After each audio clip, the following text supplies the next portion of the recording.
দ্রুত ব্রণকে চাপা দিয়ে দেওয়ার যে ক্রিম বাজারে অ্যাভেলেবেল, সেইগুলো কি আসলে ত্বকের বন্ধু নাকি ক্ষতি করে? দেখো, ব্রণ ছাড়াও বিবেকানন্দ একটা কথা বলেছিলেন যে চালাকির দ্বারা কোনো মহৎ কার্য হয় না। ঠিক একই ব্যাপার হচ্ছে বেকনোভেটার ব্রণ। যদি আমার মাথা ব্যথা হয় এবং তার জন্য যদি আমি এক পাত্র মদ খাই, মাথা ব্যথাটা কমে যাবে। কিন্তু মনে রাখবে, মদটা কিন্তু মাথা ব্যথার ওষুধ নয়, ওই মদটা আমাকে খাবে শেষ পর্যন্ত।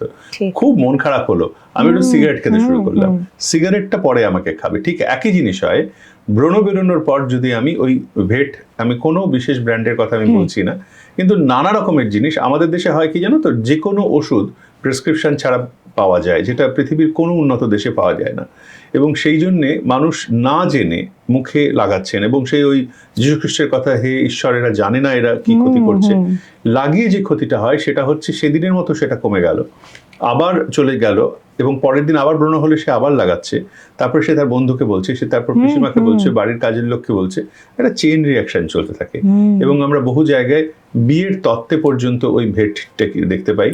এবং এটা একটা ভয়ঙ্কর একটা মানে জিনিস, এবং আমাদের দেশে প্রায় 20-22 হাজার কোটি টাকার বিজনেস শুধু ওইটা না, আরো ওরকম আরো অনেক রকম ক্রিম আছে যেগুলো মেয়েরা লাগিয়ে, ছেলেরাও লাগিয়ে আসেন। তাদের ধারণা ব্রণ কমে যাবে, তাদের ধারণা তারা ফর্সা হচ্ছে, কিন্তু যেটা হয় সেটা হচ্ছে ওপরের চামড়াটা পাতলা হতে থাকে, এবং আস্তে আস্তে চামড়া পাতলা হলে ভেতর থেকে রক্তের নালীগুলো দেখা যায়, রোদ্দুরে সূর্য সংবেদী বা ফটোসেন্সিটিভ হয়ে পড়েন, রোদ্দুরে বেরোতে পারেন না, আবার বেটনোভেট লাগান, আবার তখন মনে হয় একটু ভালো আছেন, মানে একটা সেটা কৃতদাসে পরিণত হয়, লুপে পড়ে যায়, লুপে, একটা ভিসাস সাইকেল। আমি যদি না লাগাই, একদম যারা মানে আমরা মদ্যপায়ী এবং যারা ধূমপায়ী তারা যে নেশার মধ্যে পড়েন, এই স্টেরয়েড অ্যাডিকশনটাও তাই।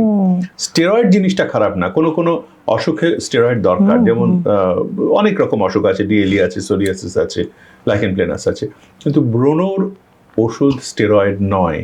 দয়া করে দোকান থেকে বা পাড়ার কোনো কাকু জেঠুর পরামর্শে মুখে স্টেরয়েড লাগিয়ে নিজের মুখটার সর্বনাশ করবেন না।